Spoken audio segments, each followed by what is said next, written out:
नमस्कार। प्रस्तुत बा एगो देवी गीत। आशा करतनी कि आप सबके पसंद आई तो लाइक शेयर और सब्सक्राइब जरूर करब जा। कमेंट करके भी बताइब जा कि हमार गीत भजन रुआ लोग के कैसन लागेला। धन्यवाद। मैया के मंदिर में सखिया हम कवनो बहाना जाइला। मैया के मंदिर में सखिया हम कवनो बहाना जाइला। मैया के मंदिर में सखिया हम कवनो बहाना जाइला। हम कवनो बहाना जाइला। हम कवनो बहाना जाइला। मैया के मंदिर में सखिया हम कवनो बहाना जाइला। मैया के मंदिर में सखिया हम कवनो बहाना जाइला। कभी फूल के डलिया लिहिला। कभी फूल के डलिया लिहिला। मालिन के रूपवा ध के मैया के हार पेन्हाइला। मालिन के रूपवा ध के मैया के हार पेन्हाइला।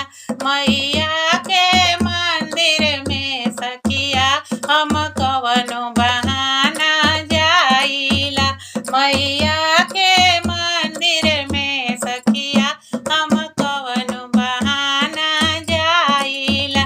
कभी हाथ में चूड़ी लिहिला। कभी चूड़ी के गहिया लिहिला। चूड़ी हारी न रूपवा ध के मैया के चूड़ी पेन्हाइला।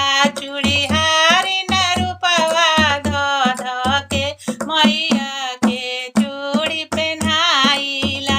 मैया के मंदिर में सखिया हम कवनो बहाना जाइला। मैया के मंदिर में सखिया हम कवनो बहाना जाइला। कभी पान के बीड़ा लिहिला। कभी पान के बीड़ा लिहिला। पनसारी रूपवा ध के मैया के पान खियाइला। पनसारी रूपवा ध के मैया के पान खियाइला। मैया के मंदिर में सखिया हम कवनो बहाना जाइला। मैया के मंदिर में सखिया हम कवनो बहाना जाइला। कभी हाथ में चुनरी लिहिला। गोटा से चुनरी सजाइला। कभी हाथ में चुनरी लिहिला। गोटा से चुनरी सजाइला। मैया के बेटी बन बन के मैया के खूब मनाइला। मैया के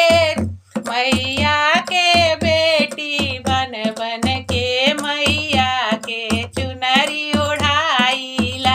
मैया के बेटी बन बन के मैया के खूब मनाइला। मैया के मंदिर में सखिया हम कवनो बहाने जाइला।